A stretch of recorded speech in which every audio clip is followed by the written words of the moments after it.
So today's the disappearance day of Lokanath Goswami. And so if we could get out the songbooks for Yayani Lo Premadana, if I could get a songbook too, that would be nice.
Yayani Lo Premadana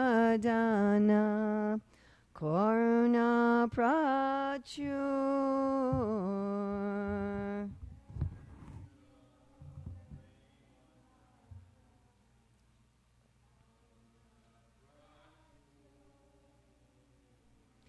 Hey no Prabhu Kota Gela Acharya Thakur.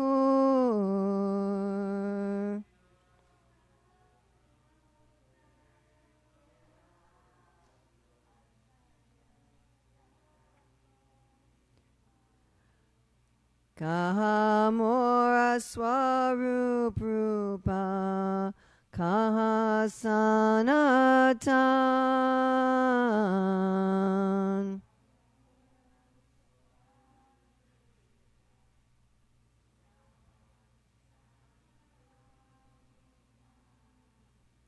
Kaha Dasa Raghunata Patita Pavan.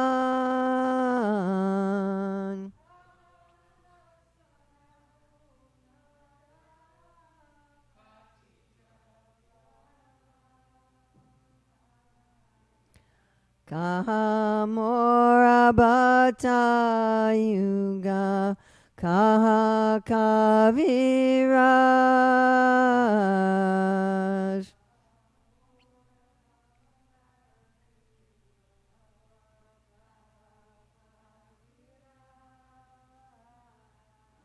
Eka Kale Kota Gela Goranataraj.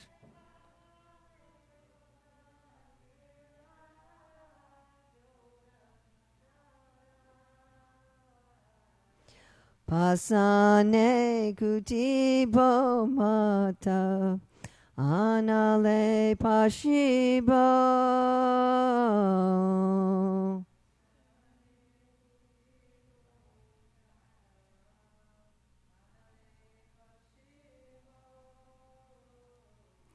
Goranga Gunera Nidhi Kota Gele Pabo.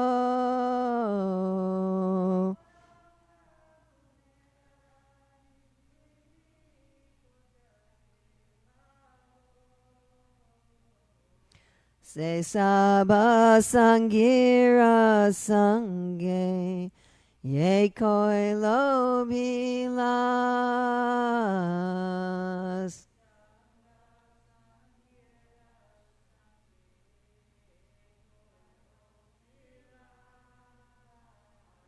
Se Sangana Paya Kande Narotamodas.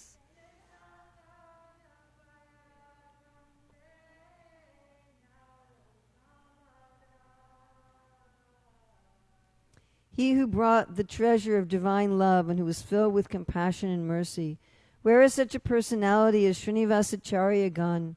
Where are my Swarup Damodar and Rupa Goswami? Where is Sanatana? Where is Raghunath Das, the savior of the fallen?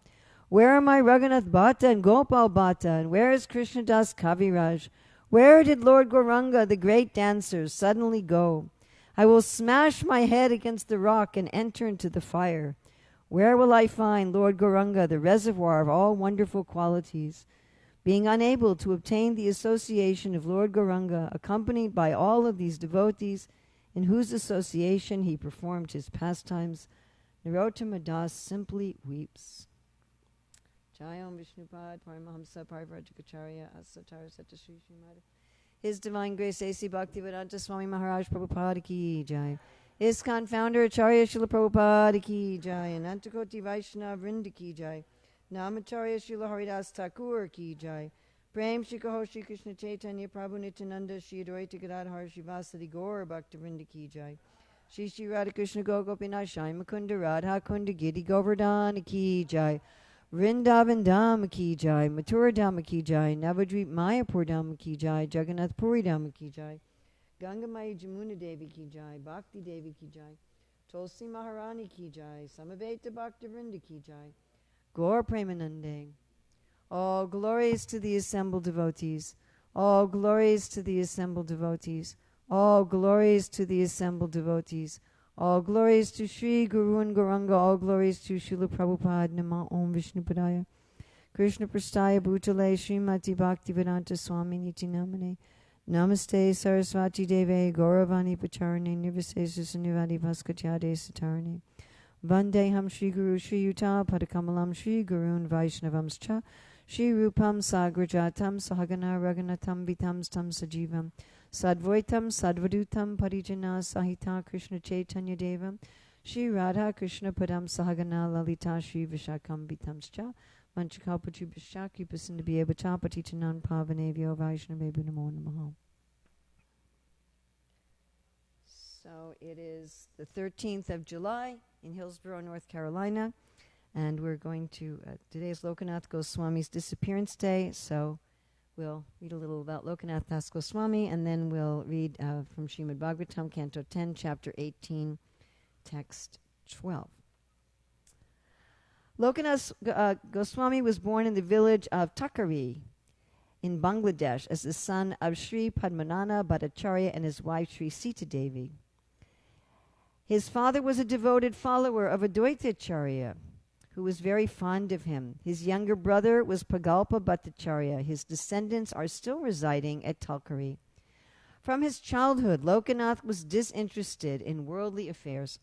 He decided to leave his home and come to Navadvip to have darshan of Mahaprabhu.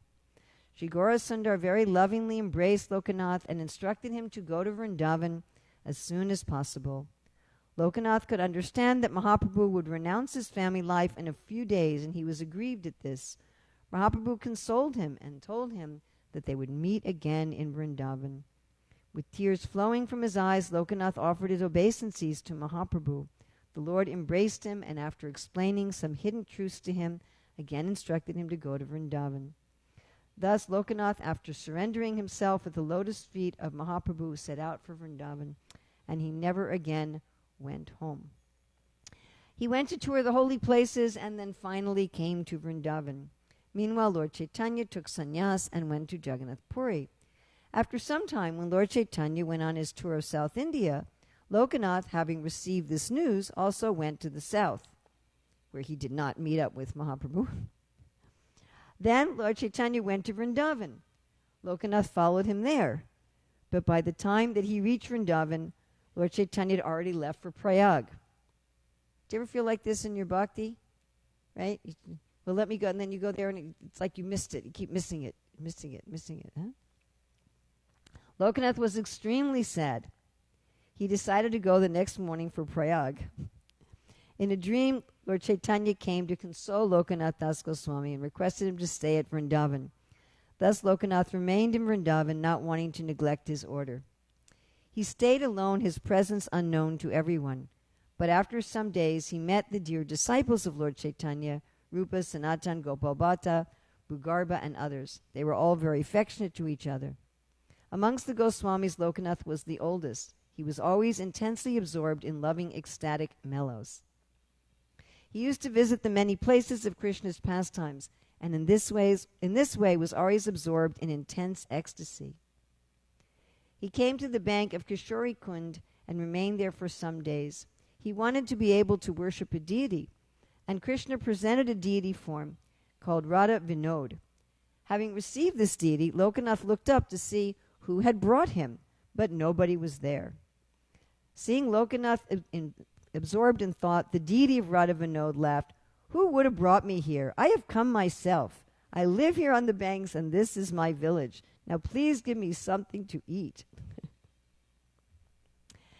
So in ecstasy, he made some food offerings, offered them to Radha Vinod, made a bed of flowers, and put the deities down to rest. He fanned the deity with some leaves and meditated on massaging the deity's lotus feet. He had no permanent abode. Some villagers wanted to build a little hut for him, but he wouldn't agree. He had a bag for Radha Vinod, which he kept around his neck. He initiated Narottama Das Thakur, and there is no mention anywhere of any other disciple. When he was very advanced in years, he entered into the eternal pastimes while residing at Kadirban or Korya Gram. There is a large lake there called Sri Yugokunda, on the banks of which his samadhi has been established. His deities of Radha Vinod are presently being worshipped in Jaipur, and his Pushpa Samadhi is within the courtyard of Gokulananda Mandir. There's also Pratibhu deities of Radha Vinod at Radhakund, actually Shamakund, when they're right on the Parikrama Marg as you're walking around Shamakund, and the door to this temple is always open, and there's one of the places where there's a 24-hour kirtan. So his disciple Narottama Das Thakur has prayed at the lotus feet of his guru as follows: "O my Lord Lokanath, please keep me at your feet, and if it pleases you, please let your glance of mercy fall upon me. I have a great longing that my mind's desires might be fulfilled. Wherever one gets the association of Lord Chaitanya, there also he gets the association of Sri Sri Radha Krishna. If you are not merciful to me, then who will be? This time, please fulfill my mind's desires. In the three worlds, I have no one other than you. Please keep me near your lotus feet, where I might hear day and night your songs describing the Leela of Sri Sri Radha and Krishna. Without you, the desire of Narottama cannot be fulfilled."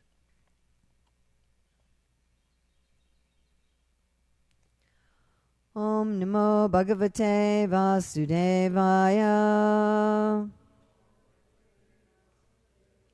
Om Namo Bhagavate Vasudevaya. Om Namo Bhagavate Vasudevaya. So again, this is Canto 10, Chapter 18, Text 12.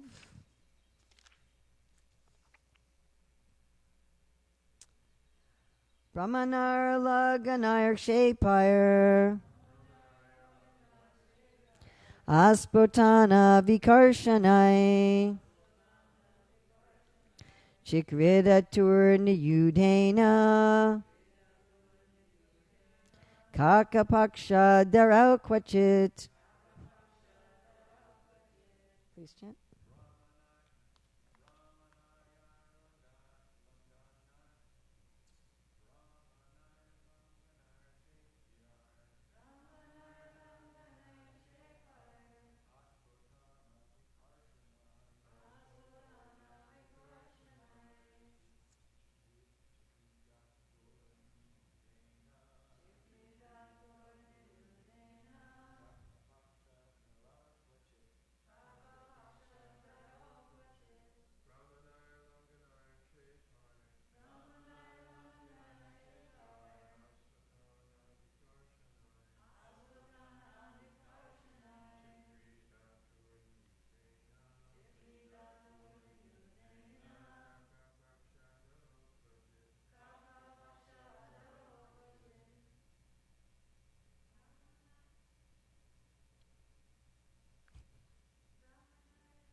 Brahmanai, with whirling about.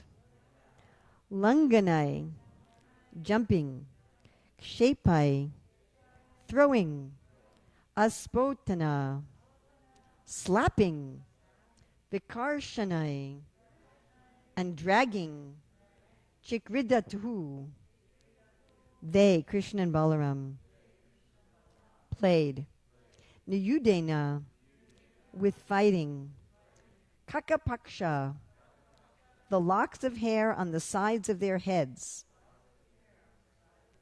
Daro, holding. Kvachit, sometimes.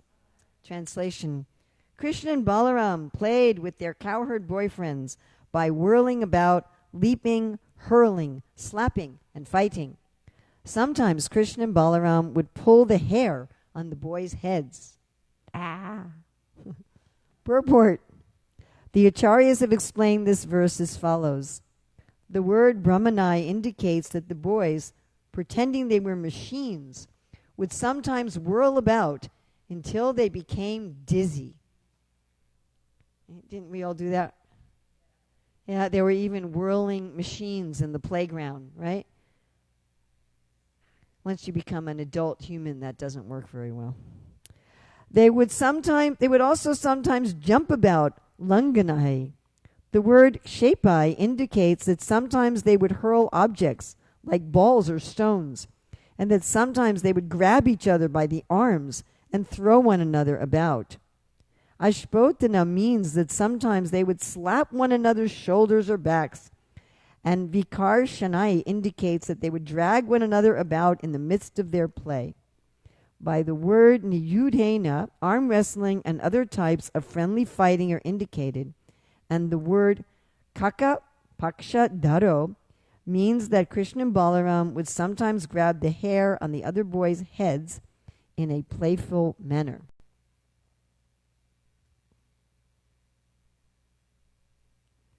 So, from Sanatana Goswami, we have this commentary. They made objects like tops spin or grasped each other's hands and whirled around. They threw balls or let go of others' hands and went flying around. So like you're holding someone's hands and you're whirling around, then you let go of their hands and they fly around. They clapped their hands and pulled each other or pulled using ropes. They wrestled. They had hairstyles with 3 braids, kaksha, paksha, dharao. Sometimes, kvachit, they did one activity and sometimes another. Or not being seen by others, the 2 brothers simultaneously did all the activities. Just like Mahaprabhu danced in 7 kirtan groups, so Krishna and Balaram, sometimes without the boys noticing, they were simultaneously doing all the activities at once. This showed their powers, or for whoever was the opponent in wrestling, they became visible in front of that person in the arena. And we'll look at Jiva Goswami's commentary. Other than dancing, which was mentioned in the previous verse, their fun in fighting is now shown. By grasping each other's hands, they would whirl around, jump up and down, insult each other in fun, strike their own arms, and pull the opponent in wrestling. Kakapaksha is hair dressed with 3 braids.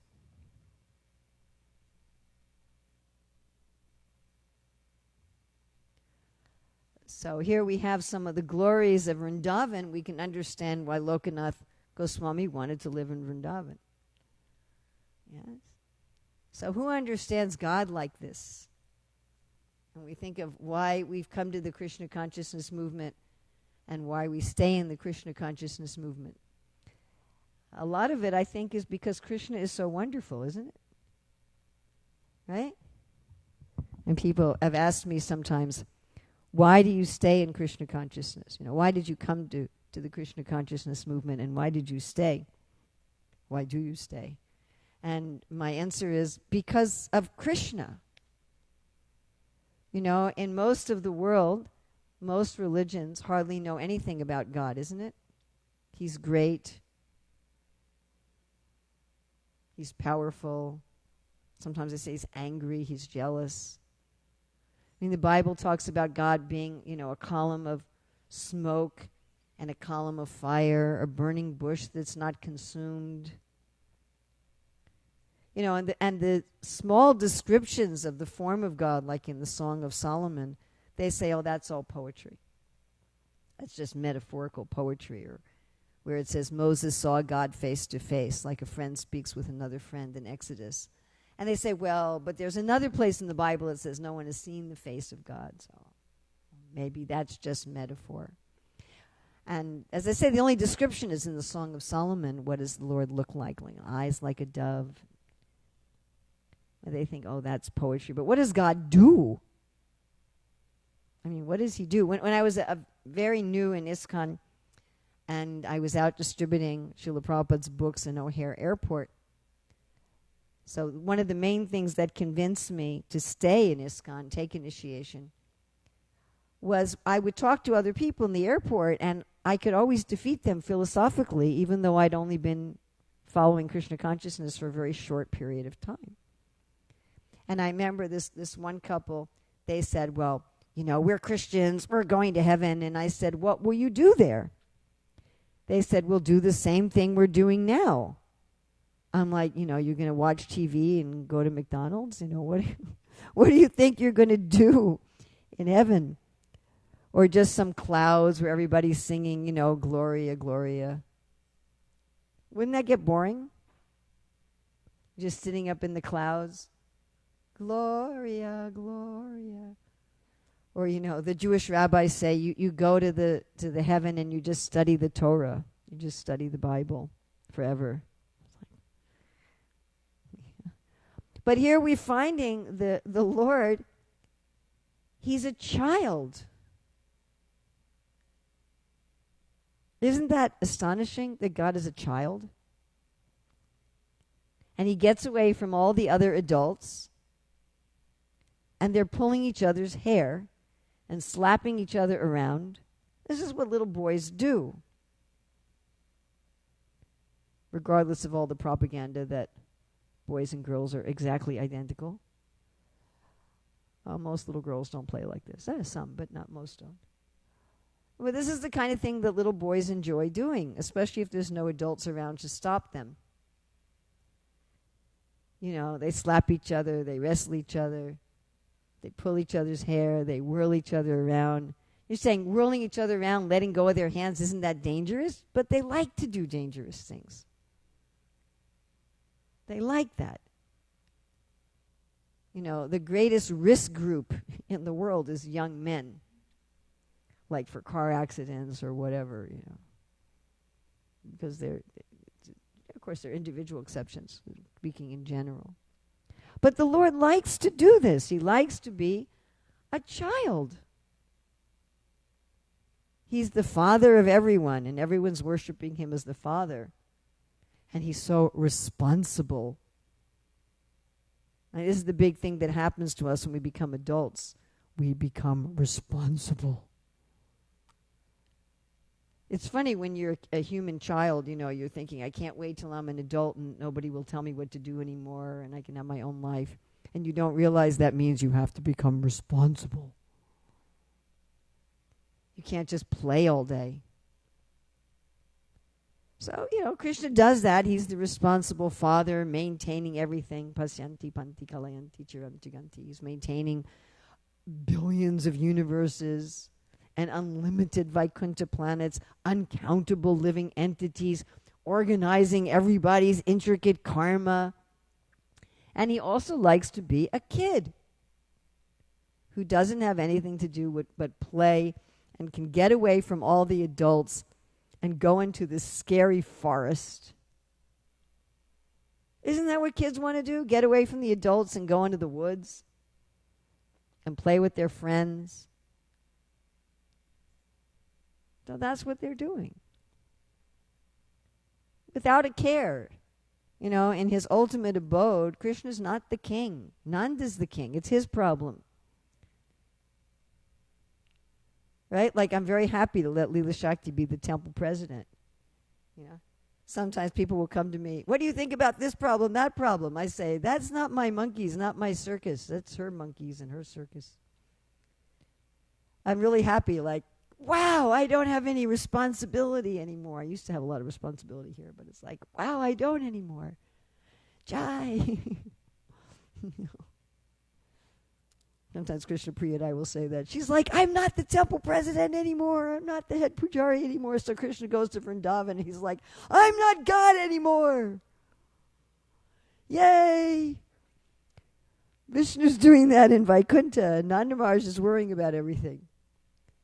You know, when the demons come after a while, Nanda and Upananda, they have their decision. We're going to move everybody and we're going to take care. We're going to protect everybody. And Krishna's like, I'm just playing with my friends. Of course, sometimes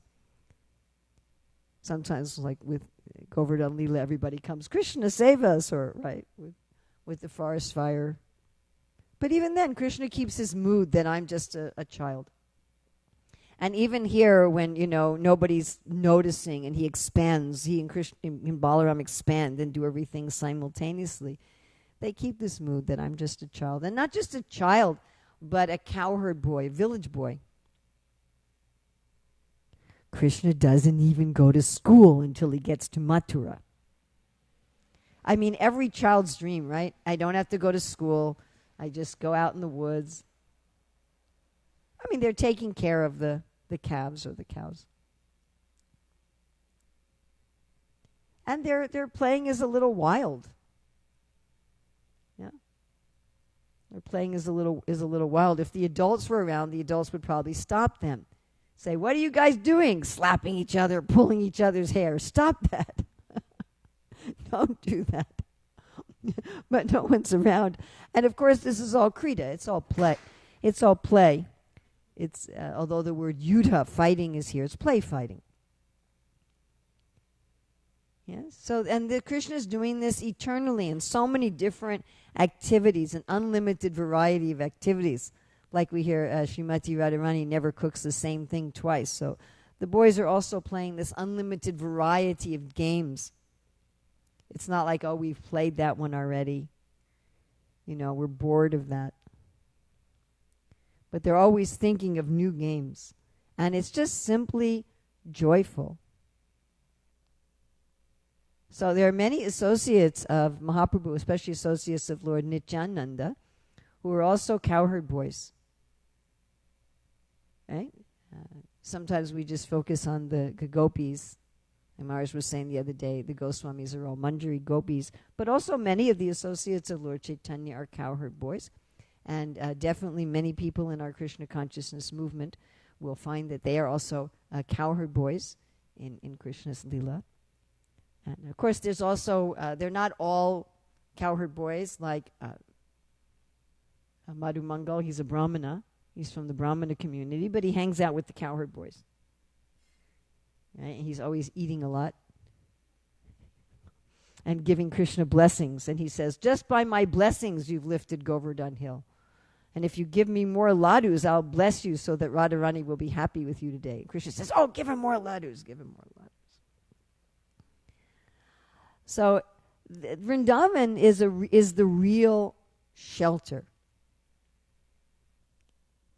You know, I was just actually reading this, the place where I'm reading the Bhagavatam right now is in the beginning of the Hiranyakashipu pastimes in the 7th canto. And I just happened to be at this verse yesterday, and I thought, wow, this really fits with this description. So the demigods are really upset because Hiranyakashipu has taken over the universe now with the benedictions of Lord Brahma.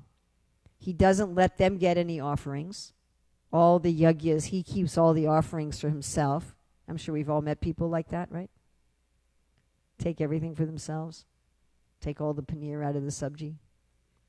You know, the kid who steals all the cupcakes. So Hiranyakashipu was like that. He took all the offerings. We were saying the other day how he forced all the vegetation to produce all year. He forced the demigods, even Narada, to sing his glories. He was constantly harassing them. So he wouldn't let them get their nourishment, and he was harassing them. He did all their jobs. He wouldn't let them do their own jobs. Isn't that frustrating when you have a job to do and you're expert in it and somebody comes along and pushes you out of the way and I'm going to do it? You don't know what you're doing. I can do it better than you, right? It's insulting. So this is what he did to all the demigods.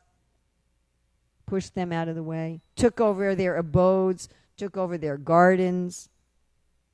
Was harassing everybody. So the demigods went to complain to the Lord. And they said, let us offer our respectful obeisances unto that direction. This is 7:4:22-23. Let us offer our respectful obeisances unto that direction where the Supreme Personality of Godhead is situated, where those purified souls in the renounced order of life, the great saintly persons, go, and from which, having gone, they never return. So in Prabhupada's purport, he says these two words, tasyai, kastayai, are very significant. Everywhere, in every direction, in every heart, and in every atom, the Supreme Personality of Godhead is situated in his features as Brahman and Paramatma. Then what is the purpose of saying tasyai, kashtayai, in that direction where Hari is situated? Because the Lord is everywhere. Right? This was, of course, the point Prahlad later makes to his father. God is everywhere.